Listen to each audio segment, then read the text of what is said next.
Hello, my name is David Zelman, and this presentation is on thinking about thinking, the relationship between consciousness and creating reality.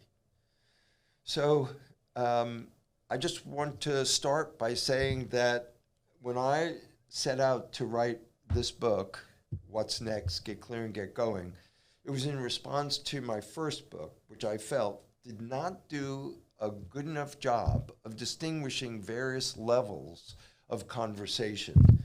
And fundamentally, it didn't do a good enough job of distinguishing what I call the default setting, which is our automatic way of operating where I'm over here, you're over there. My job is to interact with you such that I can, manipulate circumstances, get what I want, feel what I want, etc. And by the way, if I can provide the same for you in that, that's okay too.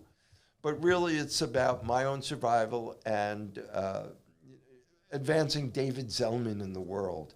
That's what I think the default setting is. It's organized around my survival and my happiness. And I try and accomplish those two things on a daily basis.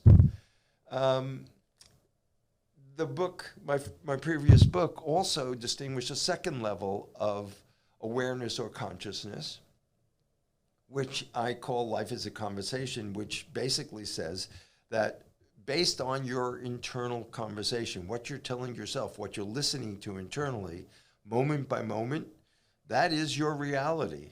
Your actions, mood, feelings, attitude, point of view, beliefs, all function. They're a function of this internal conversation, which is nonstop. It's always there. And our reality is always there. And no one's paying attention to how that's happening. We just deal with the reality that gets generated. So in the second level of consciousness, which I call Life as a Conversation, we take responsibility for the fact that we can generate conversations. We can generate conversations on behalf of the future. We no longer can be the victim of the conversations that are occurring. That's not the game. The game is we're generating conversations and, reap what you sow. Now, the third level, which was something I discovered, fairly recently, was what I call contextual awareness or consciousness. And that is that in the background, unheard, unseen, unconscious, there are a set of conversations which are determining the conversation on the conscious level, the conversations that you're present to. So for example, here's how the contextual conversations work. If I'm approaching an intersection in a car and the light turns yellow, if my background conversation, my context is I'm running late, I'm going to hit the gas. If my background conversation, my context is I got kids in the car, I got to drive nicely, smoothly, I'll probably hit the brake.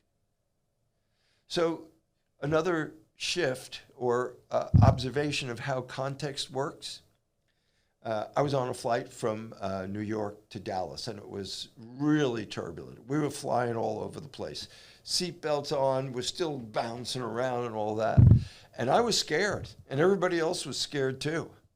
And I just happened to be sitting next to an airline pilot, and I said to him, hey, when do we get scared here? And he shared his context with me, which was amazing.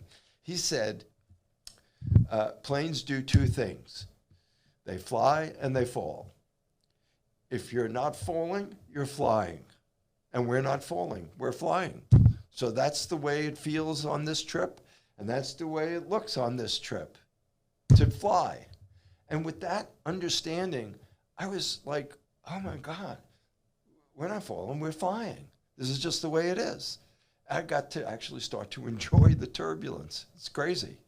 The point is that whatever the background contextual conversations are, they grant a space for what you can think and how you can act and how you can feel.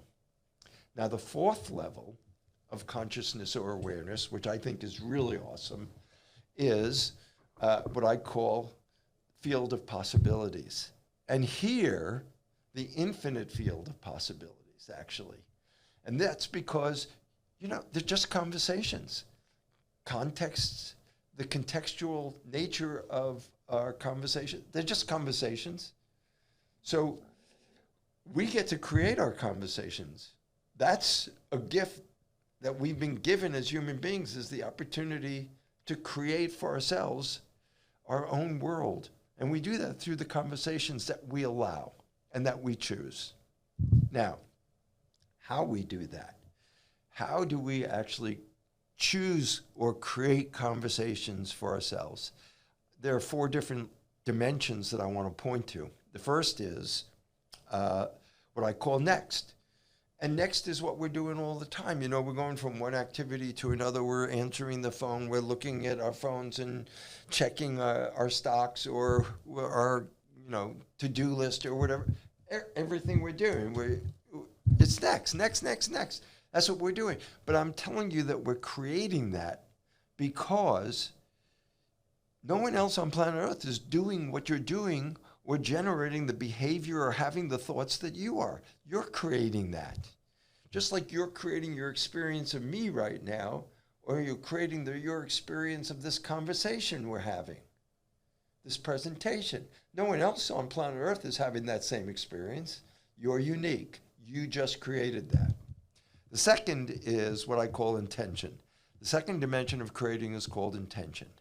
And that is that, sometimes we're not just doing next.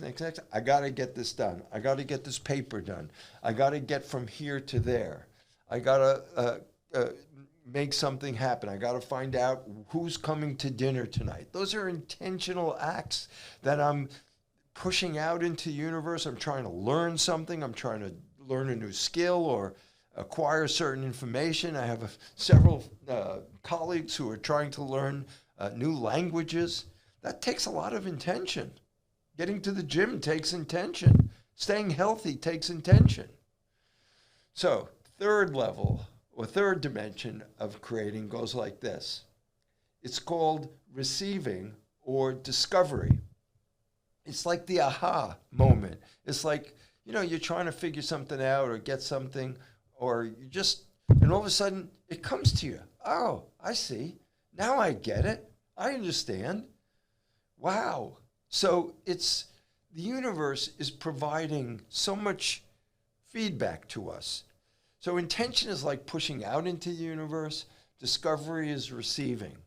And often you receive something not quite consistent with what you were pushing out into the universe. So I think there's a lot of force field around this. But there are several levels. There's the what's next, there's intentionality, and there's receiving or discovery. Now, creating is the fourth and most important, because this is where you intentionally become the creator of what's next, intention and discovery. And you welcome the role that you play as a human being in creating. You're the creator of it, and you take responsibility for that. What a joy, actually, to have the privilege to create my life. That's not bad. So I invite you into that conversation of creating. Also, one of the things that I would love to share with you on another occasion is what happens at the intersection of levels of awareness and dimensions of creating. If you put those two on a graph, you'd see that there's 16 boxes which would give you different ways of perceiving what's occurring. So for example, if you're in the default section and you're in the discovery, if you discover at default, you call it luck. If you're in life's a conversation and you're in discovery, which is level 2, all of a sudden you're a cause and you're receiving. And it's, something you can really experience responsibility for generating. That's just an example of how it would work. Love it. Anyway, it's good being with you today.